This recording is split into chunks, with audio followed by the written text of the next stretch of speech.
Hello and welcome to another edition of An English Guy Watching Wrestling. I'm the English Guy, I'm Nick. Thank you so much for clicking on another video, I really do appreciate it. And this one we're going to be covering the 8th of June 2021 edition of AEW Dark. And once again, I'm tying myself tongue-wise up. There again. But you know what I'm trying to say. Tying myself up with this thing here. Again, an intro. But you know what? It's a bit of fun, so why not? With that being said, let's jump right into it. The opening matchup was between Lance Archer and Zicky Dice. And Lance Archer was not in a good mood. And he basically brought Zicky Dice out before the match even began to, well, pretty much brutalize poor Zicky Dice because he obviously lost against Miro for the AEW TNT title recently. Lance Archer did, and of course, he's not in a good mood. That's all I'm going to say. And he took it out on poor Zicky Dice. And this is kind of a throwback to the way that Lance Archer used to be. He used to bring out his opponents before the match even began, and obviously brutalised them backstage, being the murder monster. And he did the same here. It's been a while since I've seen him. Of course, with him being in such a bad mood, it's not surprising he did do that. But he brought him out and defeated him with the blackout in 2 minutes and 1 second. Zicky did try to get some offense in, but Lance was having none of it. He was in a foul mood, no other way to say it. But he did win the matchup after the blackout, and after his matchup against Miro, which was very, very good, it was good to see him back in winning ways. So thumbs up to him, thumbs up to Zicky Dice from the off, getting brutalised. And a throwback, shall we say, for Lance Archer in this one. Okay.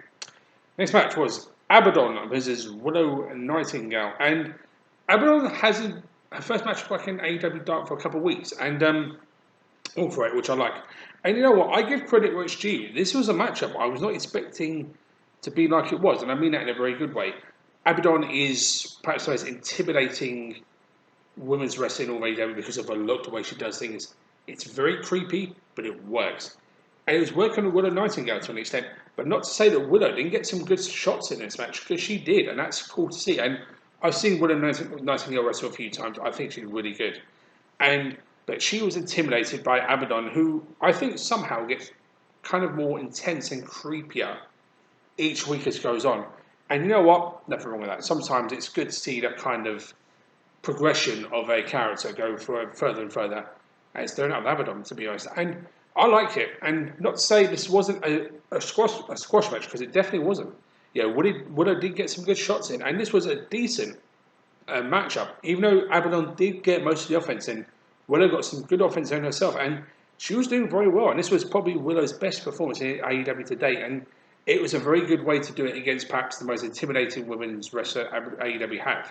And it was a good, fun match. So nothing wrong with that whatsoever. So thumbs up to both ladies for producing a fun, good match. Nothing wrong with that at all. So, well done. And this match was Cesar Bononi versus Cyrus, who was making his AEW debut.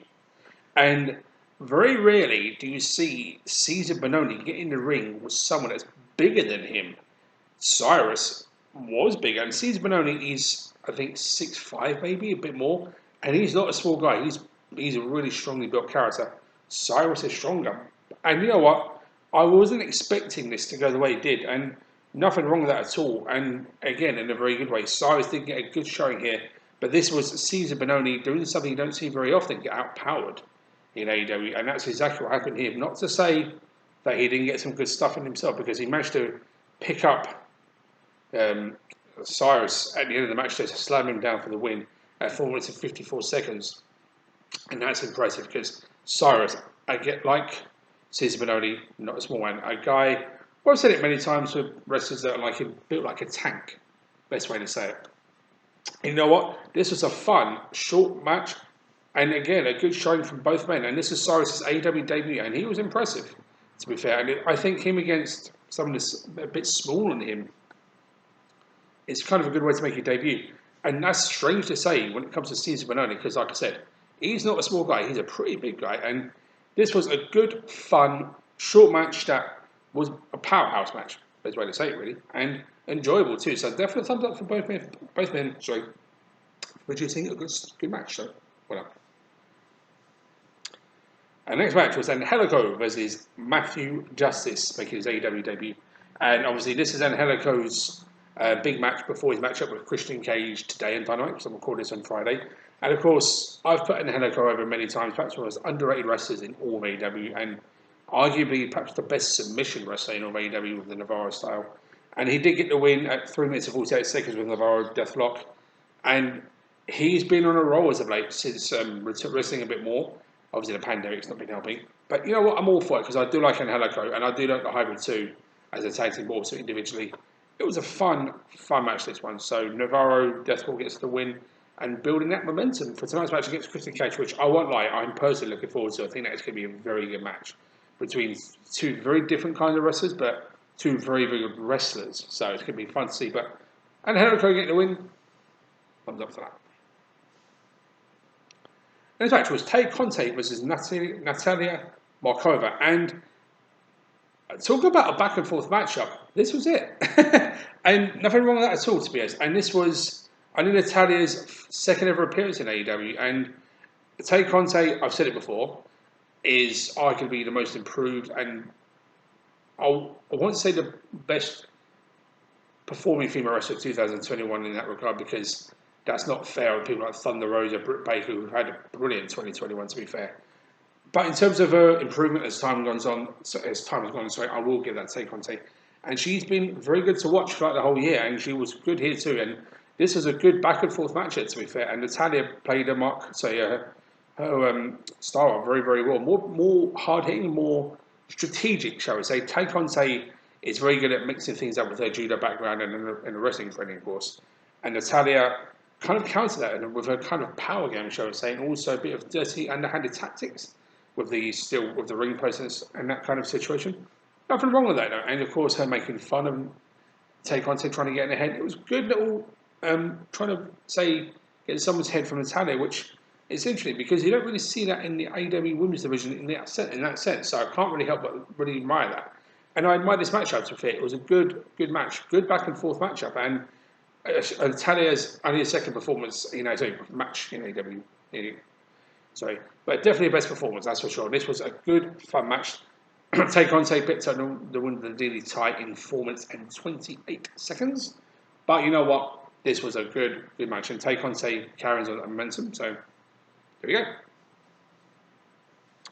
And this match was Chaos Project versus JP and Tommy Daly making the AEW debut. And I've said this many times. I love Chaos Project. It's the most unusual tag team in all of AEW, but it just works. We've got a 30-year plus veteran like Luther tagging with my apologies.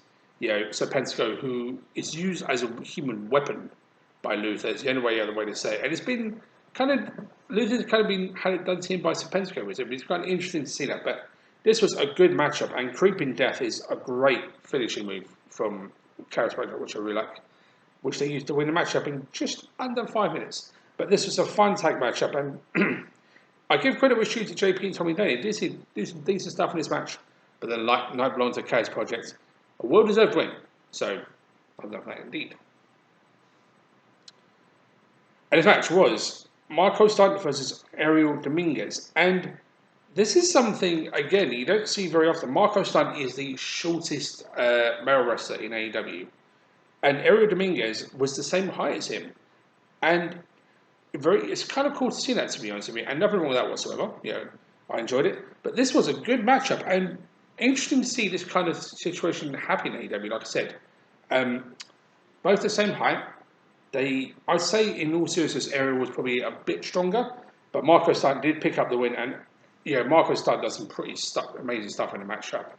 To do it against someone who's an equal height to him works very, very well too. So he picked up an aggressive win, shall we say. Marco Stunt just went away at full force, aggression, which is not something you really see him do in a match. But I was all for that, so I was all for him picking up the win here. So good stuff. And this match was Aaron Solo versus Sunny Kiss, and as of late, Sunny Kiss and Joe Janela have not kind of seen eye to eye or been on the same page because of Joe Janela just kind of go back to his old heel ways in promos, let's say. But you know what? I kind of like heel Joe Janela, but him, not being out there for Sunny Kiss was a bit unusual. But Aaron Solo picked up the win, which I was kind of surprised at, to be honest. I was half expecting Sunny to get the win. But I'm not saying that because I do like Aaron Solo. I think he's good. So I also think Sonny Kiss is very good. And some good athleticism by Sonny Kiss in this one. As I said before, he's perhaps the best athlete in the male division in AEW for sure. Aaron Solo, veteran, knows what he's doing, did a very good job, and picks up the win in 3 minutes and 57 seconds. And interesting to see no Joey Janela ring inside. I think there's a bit of dissension in the ranks between those two. So curious to see what's going to happen from there. But thumbs up for a fun match. This match was Nyla Rose versus Missy Kate. And Nyla Rose, the strongest and most dominating women in all of the women's division in AEW, as we know. No other way to say it, the latest beast. And Miss Katie, unfortunately didn't get a chance, Missy Kate, sorry, my apologies. Didn't get a chance to get much offense in. The Beast Bomb picks up the win in a very hard hitting manner. So, there you go. And then we had Cutie Marshall versus Bear Bronson. And I'm going to say this was one of my matches of the night, to be fair. I really like Cutie Marshall as an all-round worker. He's very, very good. Against Bear Bronson, who, since his singles run in AEW because of injury to the other half of Bear Country, has had some good showings. And this was a very good showing from him, to be fair. And this was a good matchup between these two. I think this was Bear Bronson's best, actually, I would say one of his best singles performances there, because he's had some good ones. His matchup with Jungle Boy was very, very good. But QT Marshall here did get the win with a diamond cutter. Not to say that Bronson didn't get some good offense in, because he did. And obviously he uses his size to his advantage, but he moves with some speed in that ring, I can tell you that. And I really enjoyed what he brought in this one. And QT Marshall, being this savvy veteran, did pick up the win. But I would say Bear Bronson didn't get good shown, because he very, very much did. QT, being the veteran, knows how to move around, how to use his opponent's weight to counteract that weight, shall we say. Did it in this matchup, and this was a good way to continue on the momentum for the factory at the minute, because they got the win at double nothing. And of course, QT getting a win here was something to carry what the factory's been doing as the rate, so I can't follow that. So thumbs up in all seriousness to a good match. This was good stuff. And this match was Thunder Rosa versus Megan Bayne, my apologies. And this was Thunder Rosa's, once again, proof that she is, I think, been the fastest rising star in the women's division in 2021. And she got the win, yet again, with a submission. And you know what? 4 minutes and 3 seconds. Sorry, 3 minutes and 3 seconds, my apologies. 4 minutes and 3 seconds. Yes, that's what it was. But you know what? I enjoyed this matchup too. Thunder Rosa has been fantastic in 2021. Megan Bayne, only a second appearance in AEW, did a fine job here, but this was Thunder Rosa being Thunder Rosa, dominant, great wrestler. She's one of the best to watch in the women's division by far, and I think she's going to keep on going further and further, and I hope she does, because she's had a great year so far, and I hope it continues. So, definitely a thumbs up for that. And the next match was number 10 of the Dark Order. Stu Grayson, the Dark Order, and Colt Cabana, the Dark Order, versus Justin Law, Dan Barry, and Kit Sackett. And yet again, the Dark Order doing something they've never done before. Put together a trio of the Dark Order you've never seen before, which is not unusual because there's quite a lot of members of the Dark Order. But seeing Grayson, Ten, and Colt Cabana together as a trio was good, because you've got arguably the guys had the best momentum in 2021 in terms of wrestling. That's number 10. Colt Cabana, savvy veteran. Stu Grayson, again, another savvy veteran. And them getting to pick in a trios matchup was a good one. And I enjoyed what all three men did here. And it was only a short match. And literally, this was a dominant performance from the Dark Order. So, thumbs up to that. And this match was Big Swole and Cunning King versus the Sea Stars. And good to see the Sea Stars back in AEW. They did win their only match to date in AEW.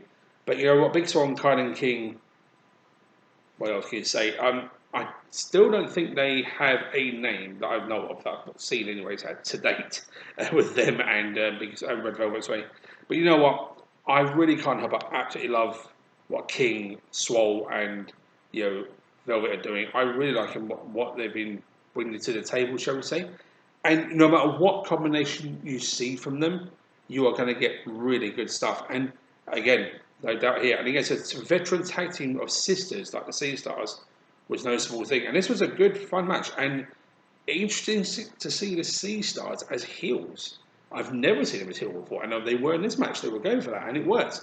It made me think, okay, they've been healed, but it's working. I liked it. And Swole and King picked up the win. And it was a good, fun, short match. So definite thumbs up to all 4 ladies in this one. So there you go. Which brought us to the main event and my match tonight. And I'm going to say it, perhaps the best main event AEW, one of the best, if not the best main event AEW Dark have ever done. Matt Sydal versus Dante Martin. And I would say Matt Sydal is kind of how Dante Martin is now 20 years ago, maybe 15 years ago. Matt Sydal has been going for 20 plus years.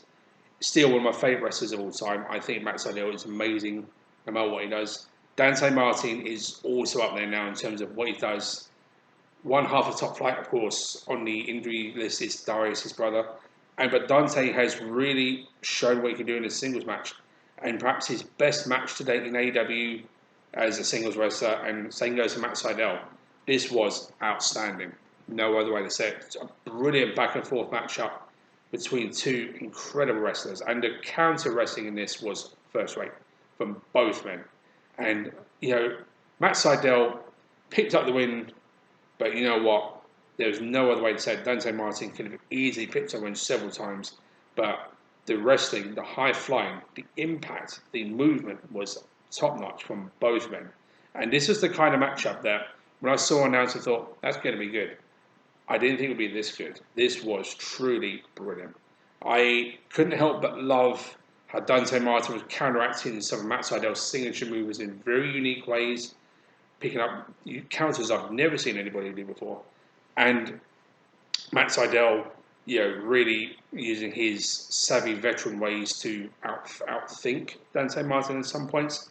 And the way he hit the spiral tap at the end of the match was very well done. But seriously, this was stunning stuff. I mean, as I said, perhaps one of the best matches AEW Dark I've ever done. And that's saying something because there's been some very good ones in the past, but this was fantastic stuff. Definite, I kind of definitely give thumbs up to both of them for this one. Dante lost, but he's been brilliant since he's had his singles opportunity because of his injury to his brother. He's just shining brightly, and Matt Sydal did here too. And this is probably his best singles match in AEW to date, and he's had some good ones. His matchup with Christian Cage was fantastic. This one was a bit different, of course, but no less better. So no less any worse, I should say. I just thought this is what AEW can be all about. Sorry, 2 fantastic talents go out there and just knock it out of the park. They didn't knock it out of the park. They knocked it out, and the park came with them. That's how good this match was. So definite thumbs up again to both of them for producing an outstanding main event. So really, really good stuff between Matt Sydal and Dante. If you get the chance, watch this match. It is fantastic. And on that positive note, I will end the review here. Tongue-tied myself here again. But thank you so much for watching. I will see everybody next time. Until that time, take care.